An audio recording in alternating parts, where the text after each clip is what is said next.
Atin pong dapat tandaan, Mr. Chairman, na sa buong mundo, isa tayo sa pinakamataas ang kuryente.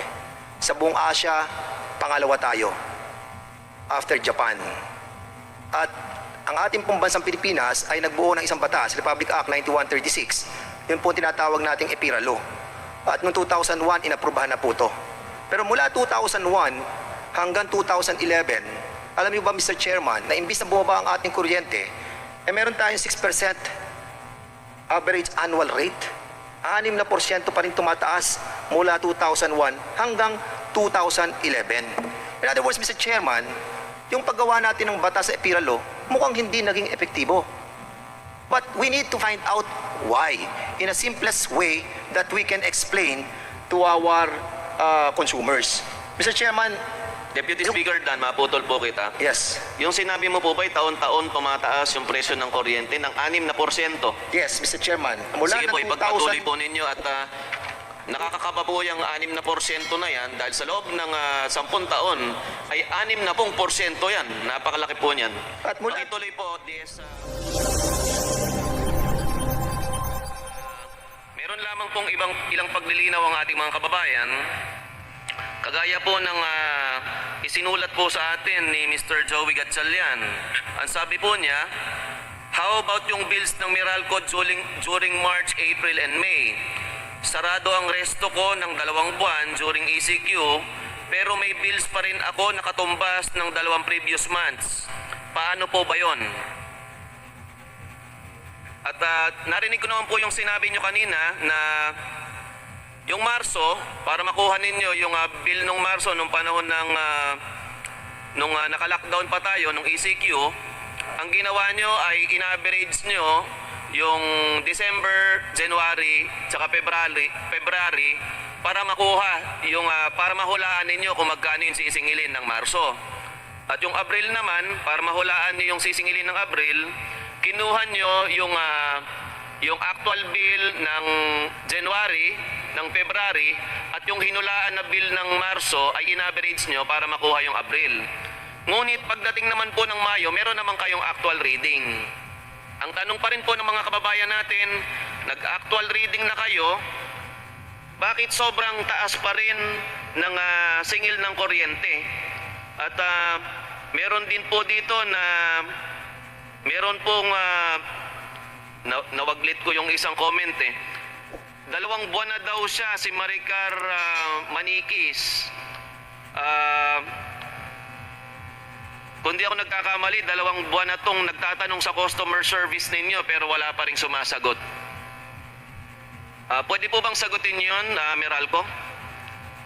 Mr. Chairman, thank you for the question. Dun sa unang kong katanungan, pag may overestimation ho ang nagawa ang Meralco, sinabi ho rin natin sa mga sulat natin na pwede ho natin i-refund to sa ating mga business centers. Pero kung ang konsumo nyo po niya nung Mayo ay tumaas at may estimation na nangyari ng March and April, ino-offset natin ho yan para makuha yung actual May consumption. Pero ho, kung may overestimation ho, i-refund ho ng Meralco yan sa ating mga business center. Sa pangalawang katanungan po, nagdadagdag ho tayo ng mga call center agents and digital staff para ho mahuli ho ng Meralco lahat ng mga tumatawag at nag-email para maisagot po namin ang kanilang mga katanungan. Maraming salamat, Mr. Chair. Maraming salamat, Meralco. Alam niyo po, marami pang katanungan po ang inyong chairman, pero isisingit ko na lamang po mamaya habang nagtatanong yung ating mga kasama. Dahil may mga nagpadala pa sa akin ng mga bill nila sa kuryente, wala naman daw silang nadagdag na appliance, regular yung kanilang paggamit, pero biglang na doble yung singil sa kanila ng kuryente. At mukhang hindi lang ito doble kasi mula 4,000 ay naging 19,000, kaya hindi lang po basta doble. Mukhang times 4 po yung nangyari sa ilan sa ating mga kababayan. At pakiramdam po kasi ng ating mga kababayan, ay parang minagic yung bill po natin ng kuryente. Hindi ko na po kayo hihingan muna ng sagot sapagkat handang-handa ng magtanong itong aking katabi, si Deputy Speaker Dan Fernandez. At pinag-usapan po namin kanina, sabi ko sa kanya, Deputy Speaker Dan, ako aral na ako, pero hindi ko pa rin masyadong maintindihan kung bakit biglang tumaas yung presyo ng kuryente. siguro kung ako hindi ko maintindihan kung bakit tumaas yung kuryente, siguro yung mga kababayan natin, mas lalong gulong-gulo kung paano tumaas yung ating kuryente. Si Speaker Cayetano ay alalang-alala na dahil yung ating mga kababayan ay hirap na hirap kung ano ang gagawin dito sa usaping ito.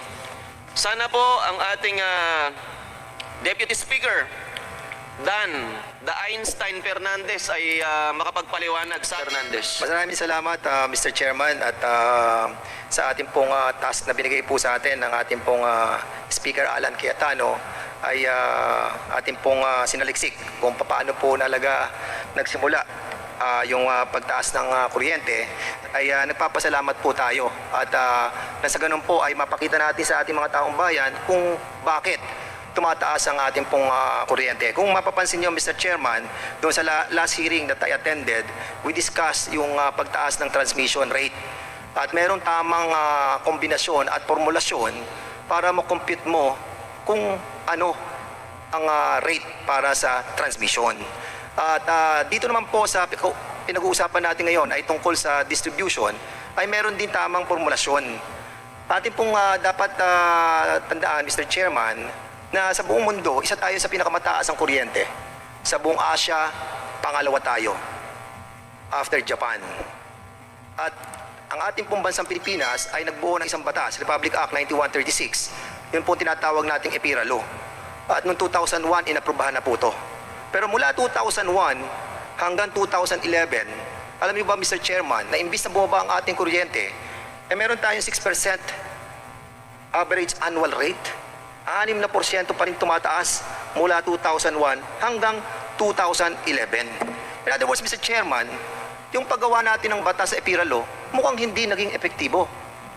But we need to find out why in a simplest way that we can explain to our consumers. Mr. Chairman, Deputy Speaker Dan, maputol po kita. yes. Yung sinabi mo po ba, taon-taon tumataas yung presyo ng kuryente ng 6%? Yes, Mr. Chairman. Mula Sige po, ng ipagpatuloy 2000, po ninyo at nakakakaba po yung 6% na yan dahil sa loob ng 10 taon ay 60% yan. Napakalaki po niyan.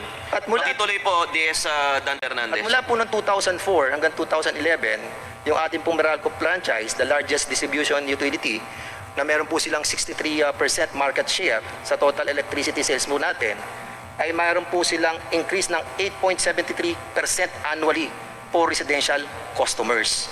At pagdating naman po sa industrial customers nila, meron silang 7% na increase mula 2004 hanggang 2011. Mr. Chairman, dumaan po ang mga kalamidad sa ating bansa. Dumaan ang Ondoy, dumaan yung pandemic, nakita natin that nagkaroon tayo ng problema, di ba? As a matter of fact, doon sa Ondoy, tumaas ang kuryente natin after nung kalamidad. Nagkaroon tayo ng pandemic ngayon, tumaas na naman po ang ating, lalong tumaas ang ating kuryente. In other words, Mr. Chairman, para pong nagiging pananaw na ng ating pong mga distribution ng ating power industry, na lagi tayong tumataas. Pero, Mr. Chairman, allow me to briefly explain kung saan binibili ng Meralco yung kuryente na ginagamit ng ating mga kababayan. Alam niyo, mayroon pong 3 klase ng kuryente na binibili ang Meralco. Ang una po, yung tinatawag na base load power plant, na kung saan ito po yung pinakamurang kuryente na maaaring gamitin po natin 24 hours a day para po sa ating mga consumer. Ito po yung tinatawag na minimum demand. Buong araw, ito pong base load power plant, siya po ang kinokontrata ng ating pong mga distribution utility kasi mura po siya. Usually, mga coal yan, fossils. Meron po tayo ikalawang klase ng kuryente. Ito po ay medyo mahal ng konti sa base load, pero mas mura siya sa tinatawag nating yung tinatawag nating peaking power plant. Ang tawag po dito sa susunod na klase ng kuryente ay tinatawag po natin siyang mid-merit intermediate.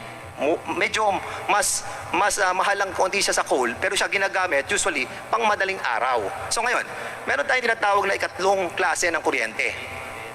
Ang kuryenteng tinatawag natin pangatlo ay yung peaking power plant, na kung saan ito po ay mahal dahil ito'y ginagamitan po ng diesel. Okay, ngayon, ano ang sinasabi ng batas? Ang sinasabi ng batas, under Section 23, of Republic Act 9136, the distribution utilities shall provide our consumers with electricity in the least cost manner. Ano po sa Tagalog yun? Ang mga distribution utility like Meralco, dapat susuplayan po nila ang ating mga consumers sa pinakamababang presyong ng kuryente. At ano yung pamamaraan na yun? Ang pamamaraan pong yun ay tinatawag nating least cost generation mix. Ito po yung tinatawag nating i-blend po natin yung ating pong mga kuryente na binibili ng Meralco. Ano ang binibili ng Meralco? Mura, mas mahal ng konti, at pinakamahal. I-blend mo po yan, tatlong yan. Doon po, sa pagbablend natin ng mga kuryenteng yan, lalabas po yung pinakamura. For example po, doon po sa tinatawag po nating base load power plant na carbon, coal. Pag yan po ang ginamit natin araw-araw at oras-oras, 24 hours, mura po yan. At pag dumating ang gabi, tumataas po yung demand. Pag tumataas ang demand, ano ang dapat nating kukuning klase ng kuryente? Kukuha tayo ng medyo tinatawag nating mahal ng konti, yung tinatawag po nating nasa peaking power plant. Ito na yung mga pinoproduce na kuryente galing sa diesel. Yun po ang ilalagay natin doon sa demand ng ating pong mga consumers. At pagdating naman po na madaling araw, yun po ang ginagamit natin na mid-merit na ginagamit natin mula madaling araw, mula alas 12 usually hanggang alas 6 ng umaga. Ngayon po, ang tanong natin sa Meralco, dahil tayo ay naatasan ng batas under Section 23 na kailangan magkaroon tayo na tinatawag na mix ng ating mga generation power plant. So, ano ang klase ng formulation na ginawa nyo sa blended generation? Yun ang tanong natin sa Meralco, Mr. Chairman. Meralco, pakisagot po ang ating ang katanungan po ni Deputy Speaker Dan Fernandez. Meralco? Mr. Chair, magandang hapon po. Doon po sa katanungan ni Maaari po bang pakibaba po yung inyong habang lang po nagsasalita po kayo? Opo. Salamat po. Doon po sa katanungan ni Congressman Dan Fernandez tungkol doon sa fuel mix na ginagamit ng Meralco sa aming generation charge, no. Pakilakasan po, sir. Opo. Please po. Sa kasalukuyan po kasi wala pong piniprescribe ang Department of Energy kung anong fuel mix ang dapat sundin ng distribution utility sa pag-source ng power. So ang guide po ng distribution utilities ngayon ay kung ano po ang sinasabi ng IPIRA, which is to source in the least cost manner. So yun po ay tinutupad namin sa pamamagitan po ng pag-conduct ng competitive selection process o yung tinatawag po nating bidding sa atin pong pagbili ng kuryente. Ganun pa man po ang kasalukuyan po ang sources po ng aming generation ay nanggagaling po sa gas, sa coal at saka sa yung mga iba-iba po mga renewable energy. Meron din po kaming kinukuha from the WESM. Okay, Mr. Chairman. Sandali lang po, Deputy Speaker Dan Fernandez. Maaari ko po bang malaman sa DOE kung ano naman po ang ginagawa ng inyong departamento dahil sinabi po ng Meralco wala daw po kayong binibigay sa kanila na alituntunin ukol dito. Yun po ang naintindihan ko. At kung wala po kayong ibibigay na alituntunin sa kanila para pong pinagwawalang bahala nyo yung mataas na presyo ng kuryente dito sa ating bansa, DOE. Maaari po ba nating marinig ang DOE? Department of Energy. Yes, sir. Director Marasigan po. Opo, Director. Online po. Kakasabi lang po ng tagapagsalita ng Meralco, si Attorney kapangalan ko, Jose, na wala po kayong direktiba na ibinibigay sa Meralco tungkol sa pagkuha ng mas mura na source para po sa ating kuryente. Tama po ba, Attorney Jose? Ginoong Chair, lilinawin ko lang po, ang sinabi ko po kanina, wala po kaming natatanggap na direktiba from the Department of Energy or even from the Energy Regulatory Commission. Mr. Chairman, Kung ano po ang, Mr. Chair. Patapusin po natin, Deputy Speaker Dan. kung ano po ang fuel mix na dapat namin sundin. So kung ilang percent po ba ang kukunin Maraming namin salamat sa po, gas. Attorney Jose. Iibahin ko po ang tanong ko, Department of Energy. Wala daw po kayong binibigay na direktiba sa Meralco para sa kanilang fuel needs. Sa madaling salita, sa kawalan ng direktiba, ay hindi sila nabibigyan ng tamang direksyon kung sa mas mura ba sila dapat kumuha o sa mas mahal. Hirap na po yung taong bayan, Department of Energy. Meron po ba kayong ginagawa o nagbubulag-bulagan po tayo, Department of Energy? Thank you very much po sa question, Honorable Chair. Nais ko pong ipaalam sa ating komite na meron pong gabay o meron pong alituntunin na ini-issue ang Department of Energy para po sa pagsusource na nararapat para sa ating mga consumer. Ito po ay ang pag-conduct ng competitive selection process involving technology neutrality. So ang sinasabi po natin, ang lahat ng distribution utilities, kapag sila ay nangangailangan ng additional na supply ng kuryente para sa ating mga consumers, dapat po sila mag-conduct ng bidding process kung saan lahat po ng technology ay dapat makasali. Wala pong limitasyon kung anong klaseng technology o fuel ang gagamitin. Ang kinakailangan lang po, dapat sa pag-conduct ng bidding process, ito po ay ang pinakamura para sa karapatang pangangailangan ng ating mga consumer. So hindi po nagbibigay ng specific na technology ang Department of Energy, kundi ang binibigay po nating alituntunin ay pangalagaan at kapakanan ng ating mga consumer sa pamamagitan ng pag-conduct ng competitive selection process. At yan po ay matamang binabantayan ng ating kagawaran. Binubusisi po natin o pinag-aaralan ng mabuti ang lahat ng terms of preference na ginagamit ng ating mga distribution utility sa pag-conduct nila ng kanilang competitive selection process. Upang ma-ensure po natin na lahat ng technology ay pwedeng makasali at makapili tayo ng pinakamurang source of electricity. Yan lamang po at marami pong salamat. Maraming salamat, DOE. Sa madaling salita po ay hindi kayo nagtutulog-tulugan dito sa isyong ito at binibigyan nyo talaga ng direksyon ng Meralco na humanap ng mas murang source. Ngayon po ipapayagan ko po si Deputy Speaker Dan Fernandez na ipagpatuloy ang kanyang linya ng pagtatanong, pagkatapos naman po ikikilalanin ko kung Mr. Chairman. meron pong point of order o kaya may point of clarification ang ating minamahal na Vice Chairman, Congressman Boying Remulla. Yes, Deputy Speaker Fernandez. Mr. Chairman, yung sinasabi ng ating pong mga resource speaker sa Meralco na walang guidelines na nanggaling sa DOE, I'm sorry to accept to say this, but hindi po katanggap-tanggap.